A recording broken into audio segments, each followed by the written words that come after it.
እኔ ግን ለሁላችሁም የሚሆን ሽልማት ይዤላችሁ መጥቻለሁ። ሁላችሁም መሸለም ይገባችኋል ብዬ አምናለሁ። ይሄንን ሽልማት ከተቀበላችሁ በህይወታችሁ የምታመጡት ለውጥ ወደ ግራ ከነበረ ወደ ቀኝ መሄድ ትጀምሩ።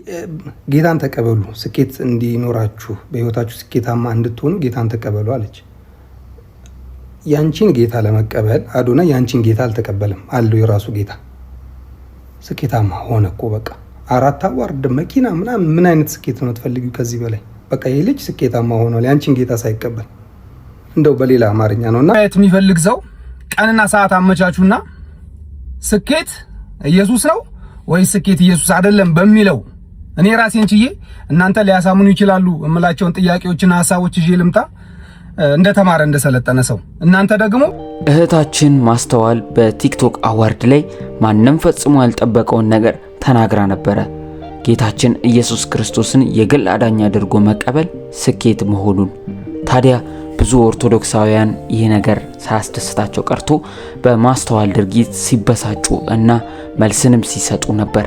ታዲያ ከነዚህ መካከል አንዱ ኢሊያስ በመባል የሚታወቀው በቲክቶክ ማህበራዊ ሚዲያ ሲሆን እሱም ከ475,000 በላይ ተከታዮች ሲኖሩት እንግዲህ ለማስተዋል መልስን በሚሰጥበት ወቅት ስኬት ክርስቶስን መቀበል የሚያመጣ ከሆነ አዶናይ ስኬታማ ነው፣ እንዲሁም ብዙ ባለጠጋዎች ስኬታማ ናቸው በማለት በቲክቶክ ማህበራዊ ሚዲያ ላይ የለቀቀው ሲሆን ነገር ግን አንዳንድ ቅዱሳን በተለቀቀው ቪዲዮ ላይ እሱ እንዳልሆነ ሲገልጹለት የቆዩ ሲሆንም ታዲያ ይህንን የተመለከተው ኢሊያስ በቲክቶክ ላይቭ ላይ ማንኛውም ሰው ተገኝቶ በስኬት ላይ መወያየት እንደሚፈልግ ይገልጻል።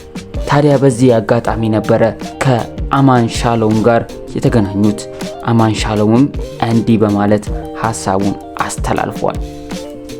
ያው በመጽሐፍ ቅዱስ ነው ማወራው። መቼስ ስኬት ኢየሱስ የሚል ስለሆነ ያለው ኢየሱስ ሲባል እንግዲህ ቴዎሎጂካል ነገሮች ናቸው የሚነሱትና ራሱ ኢየሱስ ክርስቶስ ምን አለ? ጌታችን ኢየሱስ ራሱ ምን አለ? ሰው ዓለምን ሁሉ ቢያተርፍ ነፍሱን ግን ቢያጎድል ምን ይጠቅመዋል?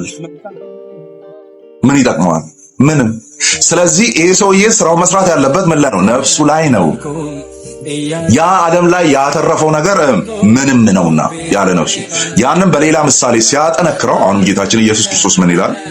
ያንን ወደ ጎተራ እህልን ያከማቸውን ባለጠጋ ሰው ምሳሌ ሲናገር ማለት እህሉን ጎተራውን እንዳለ በእህል ሞላ። ከዛ ምን አለ?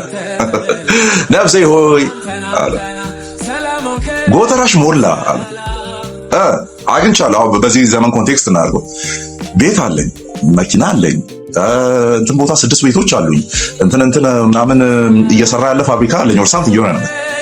አሁን ምን ይጎልሻል አለ ማለት ምድር ላይ ስኬት ተብሎ ሊጠሩ የሚችሉ ነገሮችን በሙሉ ይዣለሁ፣ ምን ይጎልኛል የሚል ነገር ሲናገር ነው ያለን። ዳን ኢየሱስ ክርስቶስ በምሳሌ ውስጥ ምን ነገረ?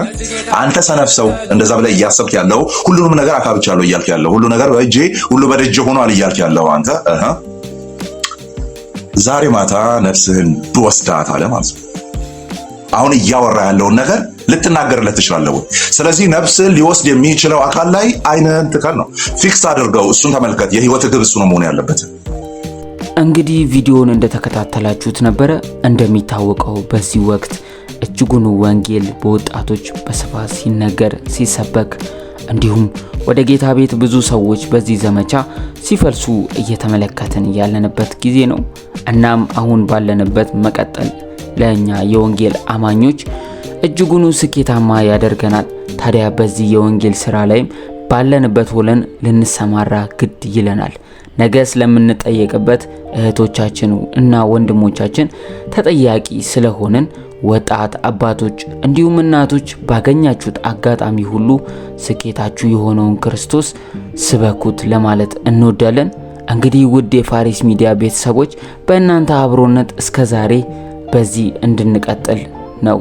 በዚህ እንድንቀጥል አድርጋችሁናል። በአጭር ጊዜም ከ1400 በላይ ተከታዮችን ልናፈራ ችለናል። ስለዚህም እናንተን ልናመሰግን እንወዳለን።